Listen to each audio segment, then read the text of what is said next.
Apsky over at the Live Desk covering national races tonight we want to get to. Let's start with who will lead the nation's largest city, New York. The Associated Press has called the mayoral race for Zoran Mamdani, a Democratic socialist with a focus on affordability in that city. He defeated former Governor Andrew Cuomo in the Democratic primary back in June, and again tonight by about 9 points with 90% of the votes in. Mamdani was a long shot at the start, a state assemblyman from Queens with a thin resume to take on seasoned rivals for that ticket. He was born in Uganda to parents of Indian descent. Mamdani is the first Muslim mayor. He will be the first South Asian mayor and the youngest mayor in more than 100 years in New York City. Last night, President Trump endorsed Cuomo, who ran as an independent, and called Mamdani a communist, threatening to pull back federal funds for New York should he win.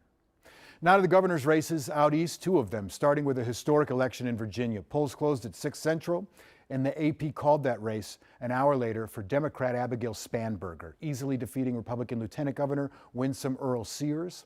Spanberger is a 3-time congresswoman and former CIA officer who ran a campaign attacking President Trump and his policies. Earle-Sears received a late endorsement from the president, but could not compete with Democratic fundraising. Kamala Harris did win Virginia last year with 52% of the vote. Spanberger sitting at 56% now with nearly all the votes counted. She will be the first female governor in that state's history. To the other gubernatorial race tonight in New Jersey, where Democrat Mikey Sherrill has defeated Republican Jack Ciattarelli. This one also considered a referendum on the White House. Ciattarelli, a former state lawmaker who ran and lost by 3 points in 2021, received Trump's endorsement this time. Sherrill, a 4-term congresswoman and former Navy pilot, appears to have, this is important, appears to have flipped 5 counties that President Trump won just last year, showing a push to the left statewide in just a year. So 2 for 2 for Democrats in governor's races tonight. By the way, since 1976, every time the White House changed parties, Virginia elected the opposite party for governor a year later.